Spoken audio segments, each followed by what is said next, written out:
L'épillage UV, c'est un processus qui permet de déballer notre objet 3D, dans notre cas ici le cube, le déballer en surface 2D pour la texturing. Alors, pour cela, on va dans le mode édition.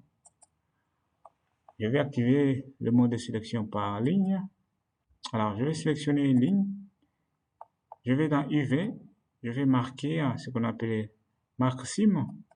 Alors, là, on va marquer les lignes par où est-ce qu'on va couper, où on va couper, par où est-ce que notre cube sera déplié.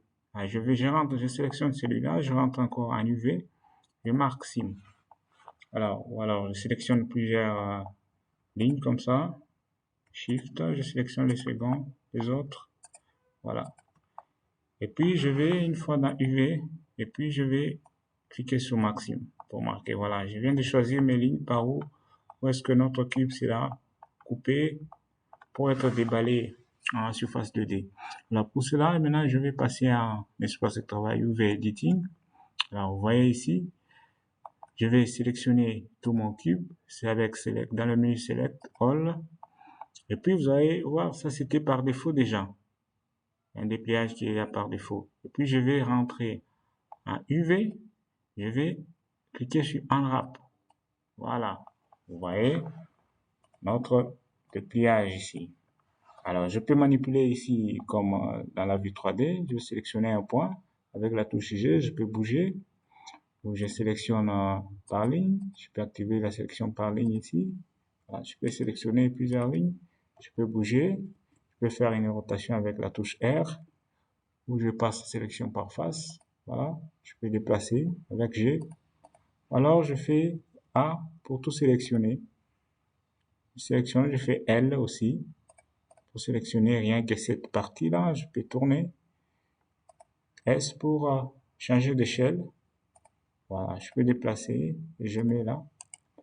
Alors ça, c'est ce qu'on appelle le dépliage IV.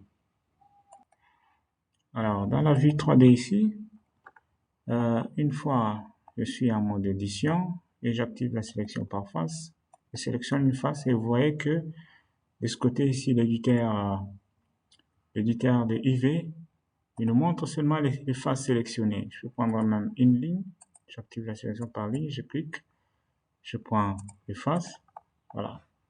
Ou encore, je vais sélectionner tout ça, voilà. Il me montre seulement les faces sélectionnées par ici, par le UV éditeur. Mais par après, il y a une icône ici, UV Sync Sélection, voilà. Une fois cliqué là, et ça me montre tout, même si rien n'est sélectionné, ça me montre tout le UV, montre l'ensemble du dépliage UV. Voilà, avec ce bouton-là. Mais pour le moment, je vais d'abord le désactiver pour découvrir encore un peu plus. Et par là, vous voyez qu'on peut maintenant texturer notre objet 3D ici simplement. Alors, je vais rentrer dans Shading.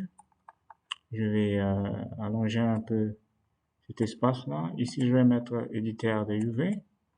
Voilà. Et je sélectionne mon objet. Je vais dans mode édition. Vous voyez. Là, j'ai tous mes dépliages qui sont là. Alors, je vais chercher la texture. Alors, je vais chercher ma texture. Je vais rouler là-bas. Je prends ma texture. Je vais glisser ici. Voilà. Au-dessus. Et vous voyez que dans la vue 3D jusqu'à là, il n'y a rien. On va ajouter une texture, un ordre de texture ici. Je vais dans texture. Je vais image texture. Voilà. Je vais choisir mon image ici. Mais par là. Alors, je vais dérouler. Je vais les choisir par là.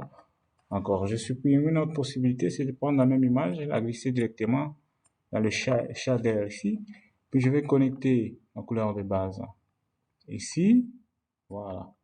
Et vous voyez que dans la vue 3D maintenant, ma texture apparaît. Alors, c'est par ici où je peux manipuler. Je suis en sélection des modes par face. Je peux manipuler mes faces. Voilà. Je sélectionne par exemple celui-là. Ben, je peux le déplacer, je le bouge. Je le mets par exemple là et vous voyez que ici aussi ça bouge, ça change de disposition, la texture change de disposition quand je bouge, je déplace. Voilà. Donc, ça veut dire que je peux agrandir On va encore réduire la dimension tout en voyant en fait ce qui se passe dans la vue 3D. Entre-temps, il y a aussi d'autres types de projection UV. Toujours ici dans UV, il y a le Smart UV Project, il y a Lightmap, il y a Cube Projection. Ça, vous avez par exemple un cube ici. Vous pouvez faire simplement, vous allez sur Cube Projection, cylindre projection, sphère, si vous avez un sphère. Et voilà, par après, il y a Project from View. C'est très intéressant. C'est une façon de projeter un cube basiquement. Je prends par exemple là. Je me mets dans cette position. Je sélectionne tout et puis je vais dans UV. Je vais Project from View. Voilà. Vous voyez qu'il me projette tout le cube, sur mon image 2D là. Voilà, je peux le régler. Cette fois-là, mes autres faces ici sont projetées de cette façon, comme ça se montre, comme ça se voit ici dans l'image, dans l'éditeur de UV. Voilà. C'est à vous de tester les autres types ici. Cube, cylindre, sphère, c'est beaucoup plus utilisé pour les primitifs. Et le smart aussi, il est intéressant. Voilà, je fais OK. Voilà, les résultats qu'il me donne. Je sélectionne le tout. Je vais dans UV. Je vais prendre cette fois-ci Projection from View, Bounce. Voilà. Voilà les résultats qu'il me donne aussi. Alors, pour qu'un objet soit déplié, il ne faut pas oublier que on doit d'abord marquer les sims. Les sims, ce sont pratiquement les lignes pour couper l'objet. Voilà.